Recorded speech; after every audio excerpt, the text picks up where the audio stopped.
এখন যে বিষয়টি নিয়ে কথা বলবো সেটা হচ্ছে বাংলাদেশ সেনাবাহিনীর প্রধান ওয়াকারুজ্জামান তিনি এখন উগ্রমূর্তি ধারণ করেছেন। কেন উগ্রমূর্তি ধারণ করেছেন তার কারণ হলো, আপনারা জানেন যে গত পরশুদিন অর্থাৎ শুক্রবার যখন ওয়াকারুজ্জামান ফিরে এসেছিলেন আফ্রিকার কঙ্গো থেকে, যখন তিনি আসবেন তার আগেই তিনি খবর পেয়ে গিয়েছিলেন যে পাকিস্তানের আইএসআই এর তাদের উদ্যোগে এবং তাদের ব্যবস্থাপনায় সেনাবাহিনীর মধ্যে যে একটি বিশেষ গোষ্ঠী আছে, যে গোষ্ঠীর নেতা ফয়জুর রহমান, তিনি লেফটেন্যান্ট জেনারেল, আগে কোয়ার্টার মাস্টার ছিলেন, কোয়ার্টার মাস্টার, সেই ফয়জুর রহমান তার নেতৃত্বে ওয়াকারুজ্জামানকে হটাবার এবং দেশটাকে ইসলামী দেশ করবার জন্যে ইউনূসের সঙ্গে এবং জামাতের সঙ্গে, হিজবুল তাহরীর এদের সঙ্গে মিলে তিনি একটি ষড়যন্ত্র তৈরি করেছে। যে ষড়যন্ত্র তৈরি হয়েছে আইএসআই এর, তাদের দ্বারা তৈরি হয়েছে যে ষড়যন্ত্র, সেই ষড়যন্ত্রে ঠিক করা হয়েছিল যে সেদিন ঢাকা এয়ারপোর্টে অর্থাৎ ওই শুক্রবার সন্ধ্যেবেলায় তার ফেরার কথা ছিল, রাত্রে সন্ধ্যের পর তিনি ফেরার পর তাকে সেখানটার থেকে তাকে গ্রেপ্তার করা হবে, অথবা গ্রেপ্তারে বাধা দিতে গেলে তাকে পুরো হত্যা করা হবে। আমি এই বিষয়টি নিয়ে ইতিপূর্বে পরিষ্কারভাবে বলেছি এবং আমার এই চ্যানেল থেকে আমি প্রথম বলেছিলাম যে তাকে হত্যার চক্রান্ত হয়েছে। আপনারা বেশি দিন নয়, গত পরশু দিনের শুক্রবারের আমাদের এবং কালকেও যে আমাদের এখান থেকে এপিসোড দিয়েছি, সেই এপিসোডগুলো দেখলে আপনারা বুঝতে পারবেন। আমরা স্পষ্ট হয়ে বলে দিয়েছিলাম যে ওয়াকারুজ্জামানকে হত্যার চক্রান্ত করা হয়েছে এবং সেই চক্রান্ত থামাবার জন্য ভারতের 4 জন বিদেশ মন্ত্রকের 4 জন উচ্চপদস্থ অফিসার, তারা তার আগেই চলে গিয়েছিলেন, 2 দিন আগেই চলে গিয়েছিলেন বাংলাদেশে, ঢাকায় গুলশানের একটি হোটেলে তারা ছিলেন এবং তারা সেখান থেকে ওয়াকারুজ্জামানকেও তারা সেখান থেকে যোগাযোগ করেন এবং যোগাযোগ করে তাদেরকে সেখানে ওয়াকারুজ্জামানকে বলেন, আপনি শাহজালাল এয়ারপোর্টে আপনি আসবেন না, ওখান থেকে আপনি যখন ওখানে আসবেন তারপরে আপনার উপরে অ্যাটাক হবে, আপনাকে গ্রেপ্তার অথবা আপনাকে মেরে ফেলার চক্রান্ত পর্যন্ত করা হয়েছিল। যার জন্য তিনি এখানে শাহজালাল বিমানবন্দরে না নেমে তিনি বিমান বাহিনীর একটি যে বিমানবন্দর আছে ঢাকায়, যেখানে কোনো কমার্শিয়াল ফ্লাইট যেখানে যাওয়া আসা করে না, সেই তেজগাঁও বিমানবন্দরে তিনি নেমেছিলেন। নেমে সেখান থেকে এসেছিলেন তিনি এবং এসে হিজবুত তাহরীরের, এবং তিনি এসেছিলেন কিন্তু সন্ধ্যে করেননি, তিনি প্রায় 7 ঘন্টা আগে তিনি বাংলাদেশে এসে গিয়েছিলেন। এসে গিয়ে তারপরে হিজবুত তাহরীর তাদের আগের প্ল্যান অনুযায়ী ওই শুক্রবারে তারা বাইতুল মুকাররম থেকে তারা তাদের মিছিল নিয়ে এবং বেশ কয়েক হাজার আমি আগেও যেটা বলেছিলাম, অন্তত পক্ষে 20,000 মানুষের মিছিল নিয়ে তারা এগিয়ে আসছিল। পল্টন বাজারে তাদেরকে আটকানো হয়, পুলিশের আটকানোটা সেটা ছেড়ে দিয়েও তারা এগিয়ে আসছিল এবং তাদের গন্তব্য ছিল বঙ্গভবন, সেখানে প্রেসিডেন্টকে হটাবে সেদিন, এবং তারা যাবে আমাদের বিমানবন্দরে ওয়াকারুজ্জামানের জন্য। কিন্তু ওয়াকারুজ্জামান তার আগেই সকালেই চলে এসে গিয়েছিলেন এবং তার ফলে তাদের সে প্ল্যানটা ভেস্তে যায়। এই পাকিস্তানের আইএসআই নিয়ন্ত্রিত ফয়জুর রহমানের নেতৃত্বে যে কু করবার চেষ্টা করা হয়েছিল সেটা বন্ধ হয়ে যায়। বন্ধ হয়ে যাওয়ার পর তখনই আমি বলেছিলাম যে ওয়াকারুজ্জামান কিন্তু এতদিনে তার জ্ঞান ফিরেছে এবং তিনি তার জন্য তিনি কেন চলে এসেছিলেন সেটাও বলেছিলাম।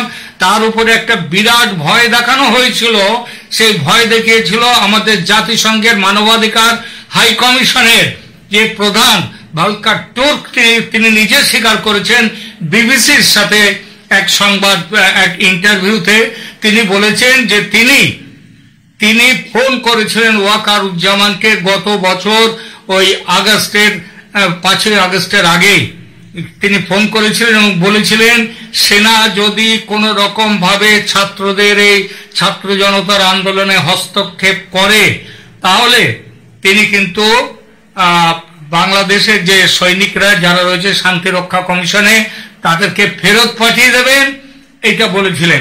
এবং এইটাতেই তিনি চাপ সৃষ্টি করে ওয়াকারুজ্জামানকে সেদিন শান্ত স্তব্ধ করে দিয়েছিলেন, এবং যার জন্য ওয়াকারুজ্জামান বলেছিল সেনাবাহিনী গুলি চালাবে না।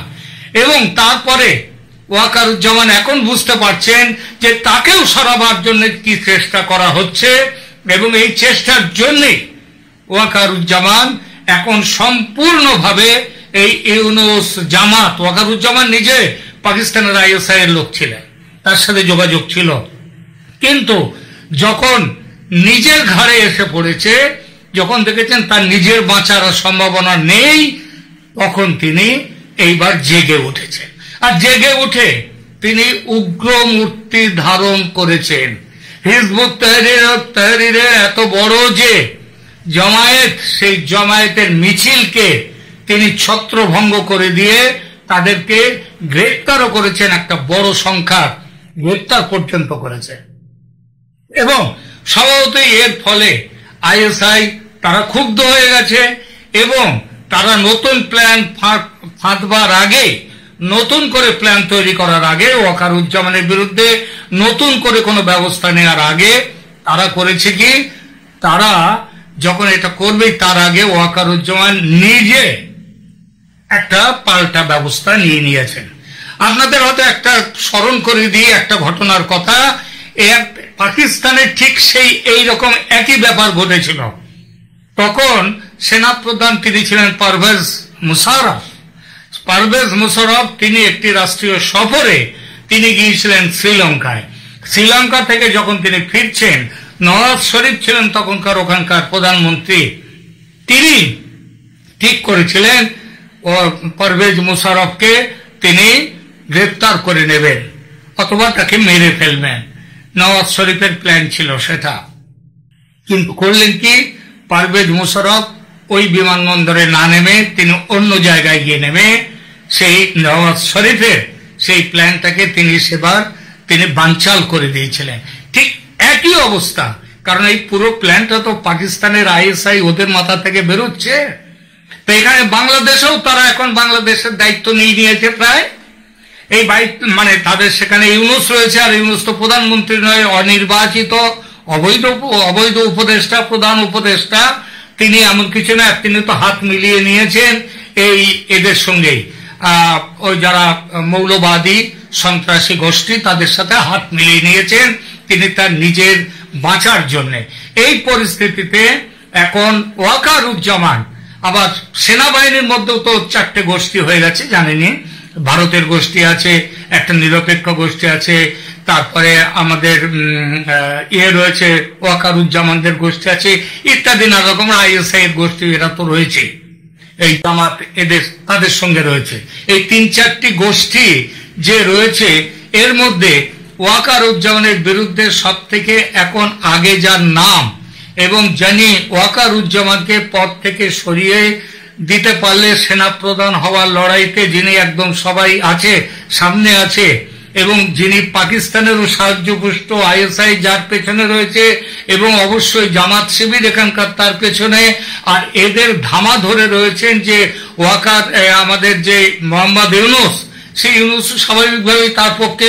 সুতরাং ইউনুসকে আমি গতকালই বলেছি এবার আঘাত আসবে ইউনুসের ওপরে, এবং সেই আঘাত ইউনুসের ওপরে আসার আগে ইউনুসের যে একটা হাত, সেই হাতটাকে ভাঙবার ব্যবস্থা গতকালই করে ফেললেন আমাদের ওয়াকারুজ্জামান। তিনি কি করেছেন গতকাল ঢাকায় সেনাবাহিনীর মধ্যে একটা ছোটখাটো কু তৈরি হয়ে গেছে, ছোটখাটো কু হয়ে গেছে গতকাল। এবং সেই কুয়ের সাথে এর আগে আমি খেয়াল রাখবেন আমার আগের ভিডিওগুলোতে, সেখানে আমি বলেছি ওয়াকারুজ্জামান কিন্তু ফয়জুর রহমানকে নজরবন্দিতে রেখে দিয়েছেন। তার উপরে নজরবন্দি করতে গেলে যে জিনিসগুলো দরকার হয় সেগুলো তার উপরে করে রেখে দিয়েছেন, অর্থাৎ নজরে রেখেছেন ওয়াকারুজ্জামানকে, যাতে ওয়াকারুজ্জামান কোথায় কি করেন ইত্যাদি সমস্ত জিনিসগুলো যাতে তিনি আগে থেকে খবর পেতে পারেন। তাকে যে মেরে ফেলা কিংবা গ্রেপ্তার করার, তাকে সেনাপ্রধানের পদ থেকে হটিয়ে দেবার চক্রান্ত যে চলছে সেটা কঙ্গোতে বসেই তিনি জানতে পেরেছিলেন, যার জন্যই তিনি বিমান পাল্টে পাল্টে তিনি চলে এসেছেন। কাল শুক্রবার দিন তিনি ওই তেজগাঁও বিমানবন্দরে এসেছিলেন। এইবার গতকাল রাত্রে বোঝা গেল ওয়াকারুজ্জামানের উগ্র মূর্তির দ্বিতীয় রূপটা। প্রথম রূপটা সেদিন হিজবুত তাহরির তাদের জামায়াতকে ভেঙে তিনি দেখিয়েছেন। আর গতকাল রাত্রে ঢাকায় সেনা ক্যান্টনমেন্টে সেনাবাহিনীর মধ্যে কালকে গ্রেপ্তার করে নেওয়া হয়েছে ফয়জুর রহমানকে। ফয়জুর রহমান এখন আর বাইরে নেই। ফয়জুর রহমানকে গ্রেপ্তার করেছে অত্যন্ত বিশ্বস্ত সূত্র থেকে। এই খবর আমি বলেছি, আমি পেয়েছি এবং আপনাদেরকে জানাচ্ছি। এবং এই খবরটি এখনো অবধি বাংলাদেশ সেনা কিংবা বাংলাদেশ সরকারের কোনো জায়গা থেকে সম্পর্কে আধিকারিক সূত্রে কোনো খবর বাইরে আসেনি। কিন্তু ফয়জুর রহমান, লেফটেন্যান্ট জেনারেল ফয়জুর রহমান, তিনি এখন বন্দী। ওয়াকারুজ্জামানের উগ্র মূর্তি বেরিয়ে এলো। এরপরে আমরা কি দেখব সেখানটাতে? আমরা এরপরে যেটা দেখব সেটা হচ্ছে ইউনূস, মোহাম্মদ ইউনূস। এইবার বলছি, ওয়াকারুজ্জামানের প্রথম অ্যাটাকে হিজবুত তাহরিরের দম তিনি শেষ করে দিয়েছেন এবং বাংলাদেশে যারা এখন ওখানে এই সমস্ত উগ্রপন্থীদের নিয়ে, সন্ত্রাসীদের নিয়ে, মৌলবাদকে নিয়ে রাজনীতি করতে এগিয়ে এসছেন এবং যাদের প্ল্যান প্রোগ্রাম রয়েছে, তাদের মধ্যে তিনি এইবার প্রথমটা দিয়েছেন হিজবুত তাহরিরকে, চমকে গেছে ওখানকার সন্ত্রাসীরা। দ্বিতীয় আঘাতটা দিলেন ফয়জুর রহমানকে। এইবার তৃতীয় কিংবা চতুর্থ তার এজেন্ডার মধ্যে রয়েছেন আমাদের মোহাম্মদ ইউনূস। এবং মনে রাখবেন, মোহাম্মদ ইউনূসকে যে শিক্ষা দেবেন ওয়াকারুজ্জামান, তিনি বাইরে যাওয়ার পথ পাবেন না, তিনি বাইরে যেতে পারবেন না, পালাতে পারবেন না, তাকে বাংলাদেশেই থাকতে হবে। এবং শেখ হাসিনা ফিরছেন, আমি বারবার বলছি, এই মার্চ মাসের মধ্যেই ফিরবেন। ফিরে এদের সবাইকে, এই মোহাম্মদ ইউনূস এবং তার সাঙ্গপাঙ্গ চেলা চামুন্ডা, ওই সমন্বয়ক উপদেষ্টা, ওই জামাত, এদেরকে বিচারের কাঠগড়ায় তোলা হবে। বাংলাদেশের যে সর্বনাশ আজকে এরা করেছে, তাদের প্রত্যেকটা পয়সা হিসাব করে চোকাতে হবে। আমরা এবং বাংলাদেশের মানুষ অবিলম্বে এগুলো দেখবে।